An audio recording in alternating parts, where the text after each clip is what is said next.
Hello everybody. Alright, so I'm actually looking forward to this video.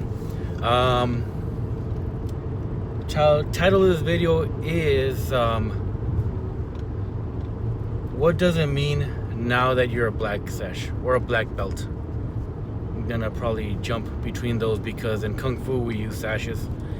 In karate you hear more black belt. But that's the question, like when you get your black belt in martial arts, are you done? So is that the question you're asking yourself? Is it like, because usually when I talk to a few martial artists, when they're starting off, actually it is when they're starting off, so I give them the benefit of the doubt. They usually say, you know what, I want to start early so that I can get my black belt and so I can have that accomplishment, in my resume, in my achievements. And I get it, you hear the term black belt and you're like, okay, I'm a black belt, cool, I can now call myself a black belt. And honestly, you can. If you're a black belt in a martial art or the highest degree in your martial art, you have every right to announce that achievement, because it is an achievement. It does mean you put time into the martial art you're studying. So, but the question is, what does it mean to be a black belt? What does it mean to be a black sash? I know different styles have different belts. I know in some, I think the last belt is red. I'm not too familiar with the grading system of all the styles, but I know the majority does use the black belt. So if you hear me saying black belt, I'm referring to all martial arts styles at their what's called the highest level. I'm not referring to the dance in karate or the grandmaster master levels in Kung Fu. I'm just going straight to what's considered the high achievement in martial arts. So what does it mean to be a black belt? Well, the answer to that, so we just get straight to it, because I know most of my viewers watch my videos up to like maybe 4 to 5 minutes. So I'll just try to get that out of the way.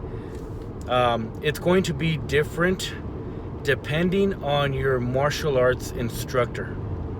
Yeah, so it's not your style, it's your instructor. So here's a little history about ours. Okay, my martial arts teacher, he did not make us black sashes until we had about 7 years worth of experience. Now I know in some cases people are gonna be like, 7 years, like why? Were we that bad that we weren't ready? Or is our teacher very strict? Did we miss some classes? A bunch of questions pop up. So I'll start with my experience in my journey on getting my black sash. Is that in our martial arts style, we do a lot of things in Kung Fu, in the style we practice. So a requirement for being a black sash was being able to withstand the stances,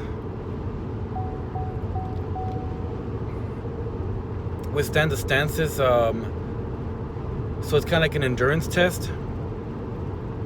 Knowing all or the majority of the forms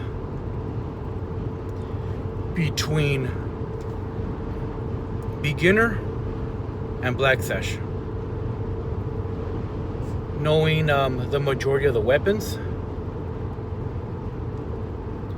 Knowing the majority of the hits, punches, the strikes, the blocks, double blocks, kicks, double kicks, triple kicks, jumping kicks.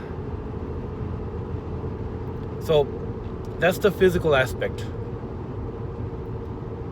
Now the next aspect is that, at least from our martial arts school, was, are we able to teach what we know? So basically we had to have some knowledge of leadership and of mentorship. We had to be able to actually duplicate how to teach somebody younger than us in the martial arts, less experienced, at least in the beginning forms, in the beginning movements. We should be able to thoroughly explain how to execute every movement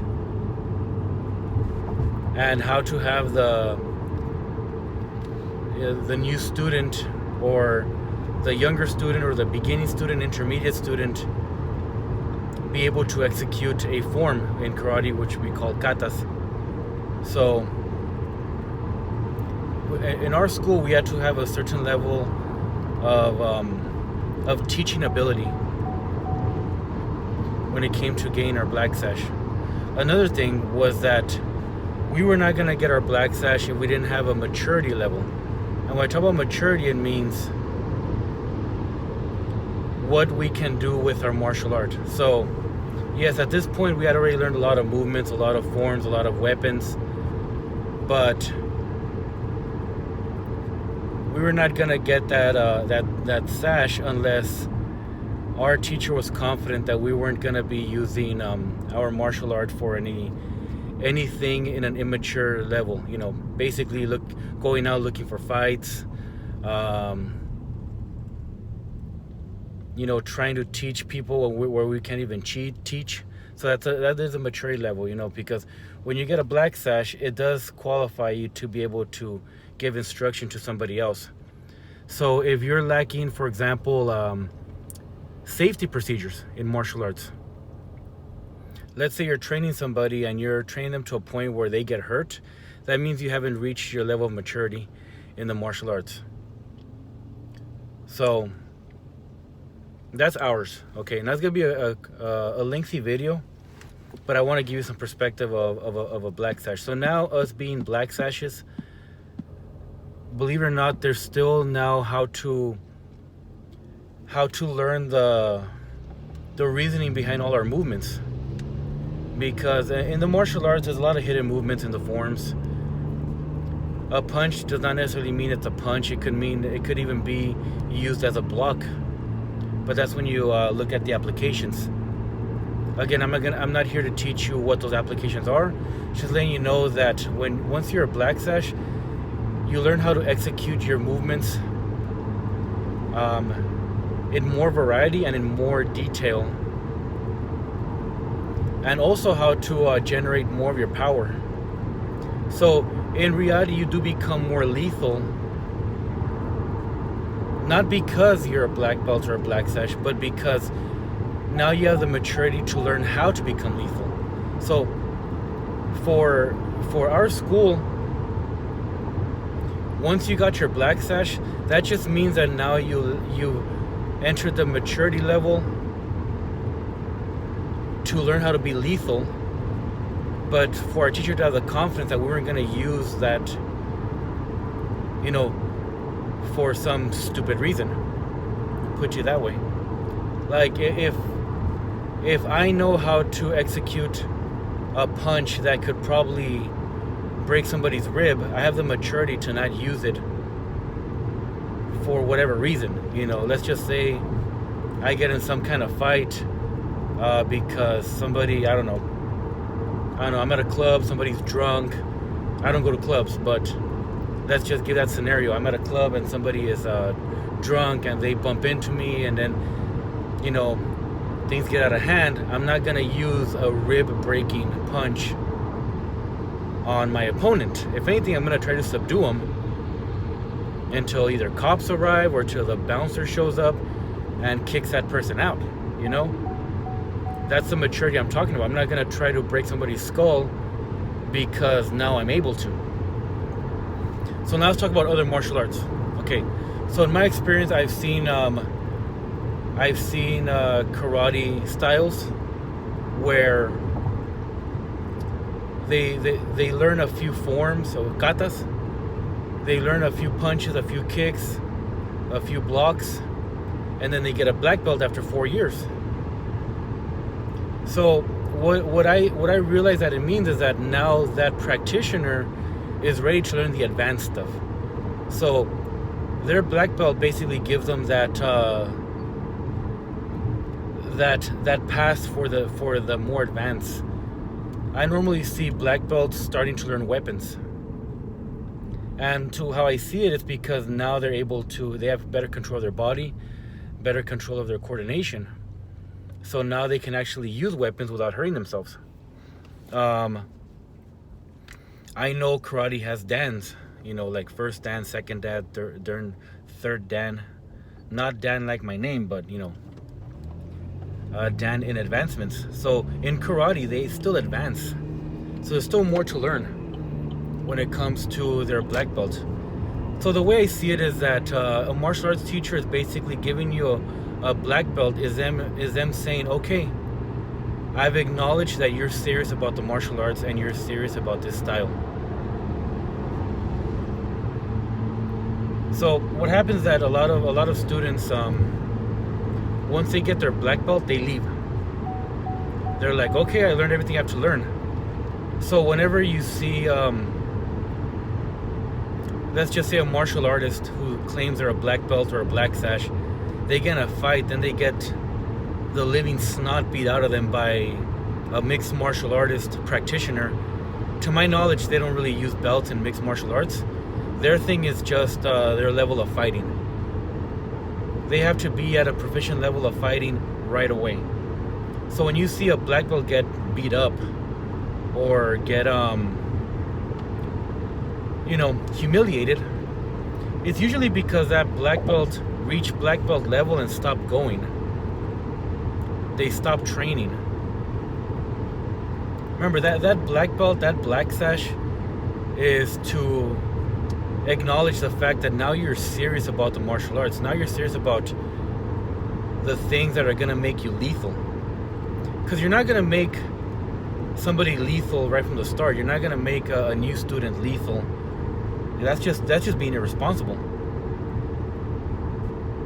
You're going to make somebody lethal because you realize that they have a discipline, a maturity level, and you got to know the student. This is one of the reasons why I don't teach anything on my videos when it comes to punches, kicks. Now you'll see me doing that stuff with my fellow trainee, in my videos, in my shorts. We're training, but you won't see me give any instruction to anybody out on YouTube world. You won't see me do a step-by-step on how to do a kick or how to do a punch. Why? Because I don't know who I'm teaching. My thing is so that when you guys see my videos, you guys say, hey, wow, the martial arts seem pretty cool. Or people at my age level saying, hey, you know what? It's not too late to practice martial arts. If Dan here is practicing at the age of 38 and still being able to execute some movements, then we can too. A lot of my videos go out to fellow martial artists that have probably stopped practicing, but I've always wanted to get back to it. So my viewers are not necessarily like the younger crowd who are doing backflips, doing triple, quadruple kicks in the air. My target audience is individuals who still want to get motivated to continue the martial arts.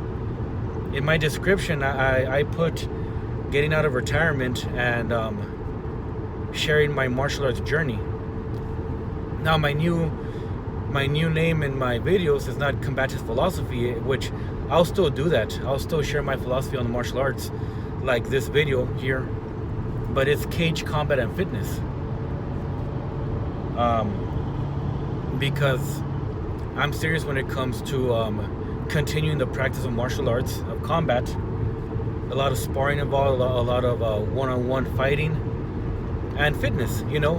Their fitness does go with the martial arts.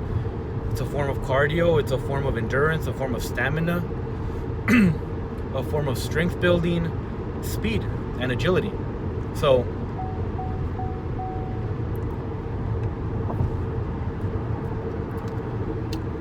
basically that's what I want to get to, is that if I'm speaking to black belts out there that have stopped going to martial arts, you pretty much stopped at the point where your more advanced journey begins. So yeah, for you viewers out there, when you hear about a black belt losing to a mixed martial artist, I mean, that's very possible, only because that black belt probably did not, go to the next level and start actually training their movements in a more fighting aspect. And yeah, in the martial arts, you will spar, you will fight, but a black belt who continues their journey gets more serious with their combat. I think I've been punched in the face more, kicked, have actually focused on my technique more as a black belt, as a black sash, than when I was still learning the movements before. So hopefully this answers some questions when it comes to what a black belt really is. Yes, I mean, you do deserve some praise for your accomplishment of reaching black belt, black sash, but the real stuff starts when you continue your training. Your martial arts teacher still wants to teach you once you get your black belt, because that's when they actually say, I acknowledge that you're serious about the martial arts and about this style. All right, martial artists, please share your comments on this. I'll try to make the title very catchy so that you get a chance to look at this video. This is one of the videos that I would hope you watch from beginning to end to get a perspective of, I guess my opinion in the martial arts. But it's stuff that I've seen. I've seen this from other black belt, black sash that have told me, like, you know what, I should have kept on going, or for the ones that kept on going, they're like, yeah, you know what, it was different once I got my black sash or my black belt. So, all right, guys, have a great day.